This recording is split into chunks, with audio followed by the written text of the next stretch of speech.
Hurmatli o'quvchilar, bugun sizlar bilan 8-test tahlilini ko'rib chiqamiz. Birinchi savolga qaraydigan bo'lsak, 5 tonna guruch keltirildi. Birinchi kuni 864 kilogramm sotildi. Ikkinchi kuni 3 sentner sotildi. Qancha qoldi deyapti. Birinchi tonnani kilogrammga o'tsak, 5000 kilogramm keltirilgan va ishlatilganlarni ayirib tashlaymiz. Birinchi kuni 864, ikkinchi kuni 3 sentner 300 kilogramm. 300 ni ayirsak 3836 kilogramm. Bu A variantimizda berilgan. Ikkinchisi 15 ta kitobdan bittasini necha xil usulda tanlash mumkin?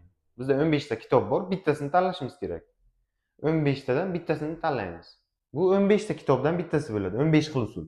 C variantimizda berilgan. Uchinchisi birinchi son 60 ga teng. Ikkinchi son birinchi sonning 5 dan 3 qismiga teng.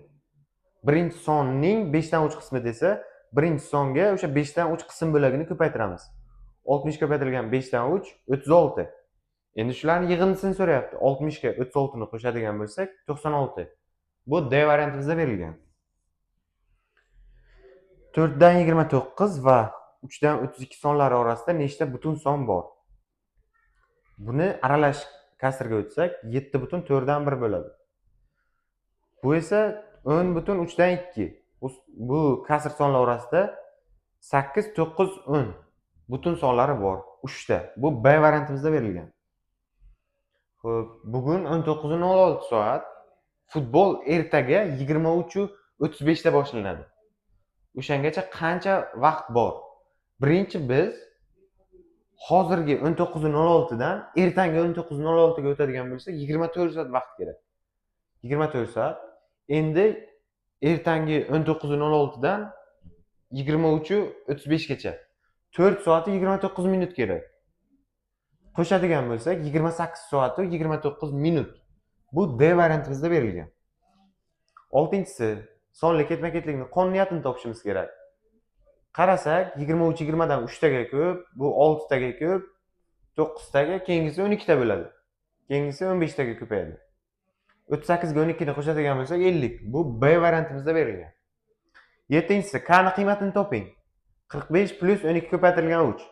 Birinchi qo'shish emas, ko'paytirish bajariladi. 12 kara 3 36, 45 ga 36 ni qo'shsak 81. C variantimizda berilgan. 200 kilogramm un keltirilgan. Bitta tort tayyorlash uchun 400 gramm un ketadi. Keltirilgan unning yarmidan nechta tort tayyorlash mumkin? Birinchi keltirilgan unning yarmi qancha? 202 ga bo'lsak 100 kilogramm. Endi 100 kilogrammni grammga o'tsak, 3 ta 0 qo'shiladi, 100 ming bo'ladi. 100 ming grammdan 400 grammdan tortga ishlatsak, bo'lamiz 400 ga 250 ta tort tayyorlash mumkin. Bu A variantimizda berilgan. Xo'p, navbatdagisi 46 ta qalamni 5 tadan qutilarga joylasak, 9 ta quti bo'ladi va yana bitta qalam ortib qoladi. O'sha bitta ortib qolgan qalamni ham biz boshqa qutiga solishga majburmiz. 9 ta quti emas, 10 ta quti kerak bo'ladi. Chunki mana bu bittani ham bitta qutiga solishga majburmiz. 10 ta. Bu C variantimizda berilgan. 10-si mana bu rombni birinchi topishimiz kerak. Keyin so'ragan ifodasiga yetib qo'yamiz. Rombni topish uchun mana bo'lish 3 ni ko'paytirish qilib o'tkazamiz. 120 bo'ladi. Endi -2 ni u tarafga tashlasak, +2 bo'lib 122 bo'ladi. Demak, rombimiz 122 ga teng. So'ragan ifodasiga yetib qo'ysak, 122 ga 50 ni qo'shsak, 172, 172 ni 4 ga ko'paytirsak, 688. Bu D variantimizda berilgan. 11-savolga qaraydigan bo'lsak, Timur anor sotib olgan. Birinchi kuni 6 dan 1 qismini yegan. Mana chizib olib, 6 dan 1 qismini bo'yadi. Endi ikkinchi kuni 3 dona anor yegan va 7 ta qolgan. Ikkinchi kun va qolganini qo'shsak 3 plus 7 10 ta anor. 10 ta anor 5 ta bo'lakchaga to'g'ri keladi. Bitta bo'lakchani topish uchun 10 ni 5 ga bo'lamiz. 2. Bitta bo'lakchamiz 2 ekan. Hammasi 6 ta bo'lakcha. 2 ni 6 ga ko'paytirsak 12. Demak, Timur 12 ta anor sotib olgan. Bu B variantimizga to'g'ri keladi. 12-savol 4 ta usta bor. Har bitta ustaning 2 tadan shogirdi bor. Demak, 4 kara 2 8 ta shogird bor. Har bitta ustaning 3 tadan, shogirdning 2 tadan mijozi bor. 4 kara 3 12, 8 kara 2 16. Qo'shsak 28 ta mijoz bor. Bu C variantimizda turibdi. 13-chi savol. Kvadrat va muntazam uchburchakning perimetrlari teng.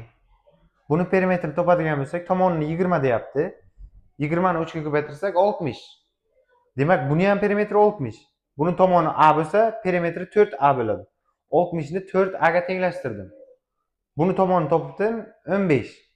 Endi tomoni bor, yuzasini topish uchun 15 kara 15 225. Bu B variantimizda turibdi. 14-savol. Saida Begimdagi coin 70 tadan ko'p emas. 70 tadan ko'p emas degan yoki kam yoki teng. Azizdagi coin Saida Begimdan ko'p emas. Yoki teng yoki kam.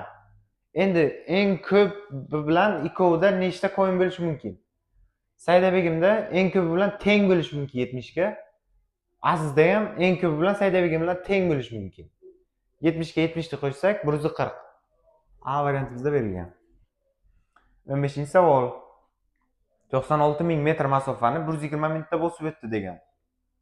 Va javobini tezligini so'rayapti. Javoblarida kilometr soatda so'ragan.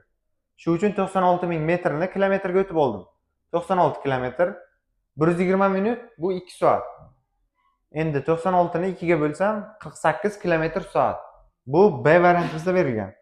D variantimizda berilgan.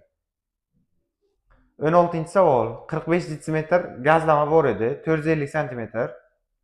1 metr 15 cm-dan 2 marta qirqib olindi. 45 detsimetr 450 cm. 1 metr 15 cm 115 cm. Endi 2 marta qirqib olinsa 450 dan ayiramiz, 115 kara 2 ni. Bu 230 ga teng, 450 dan 230 ketsa 220 cm qolgan. Endi qolgan gazlamani o'ndan bir qismini so'rayapti. 220 ni 10 ga bo'lsak 22 cm. Bu B variantimizda berilgan. 17-savol. Eng uzun yo'lni toping deyapti. 2 kilometr, 3500 metr, 1800 metr. Qo'shsak 7300. Ikkinchisi bu 3000 ga teng, bu 4800, 7800. Buni qo'shsak 2400, 1600, 4000, 4000 ga 4000, 8000. Demak, 3-yo'l eng uzuni. C variantimizda berilgan 8000. 18-savol. Tenglamani yeching. Ochib chiqsak 5x plus 10 6x minus 8. X larni u tarafga tashlasam 6x minus 5x minus 8 bu yoqqa 10 plus 8. X barobar 18. Bu C variantimizda berilgan. 19-savol. Ali va Sardor ikkovi ham 14-dekabrda tug'ilgan. Va Sardor 2014-yil tug'ilgan paytda Ali 6 yoshda edi. Demak, Ali 2014 dan 6 ni ayirsak 2008-yilda tug'ilgan. Hozir Alining yoshi 2025-yil 14-dekabrda Ali necha yoshda to'ladi? 2025 dan 2008 ni ayirsak 17 yosh. Bu A variantimizda berilgan. 20-savol taqqoslang. Bu santimetr, millimetr, detsimetr, santimetr. Hammasini millimetrga o'tamiz. 35 santimetrimiz 350, 7 ni qo'shsak 357 millimetr. 3 detsimetrimiz 300 millimetr, 57 santimetr 570 millimetr. Qo'shsak 870 millimetr. 357 870 katta. Demak, bu tarafga qaraydi. A variantimizda berilgan.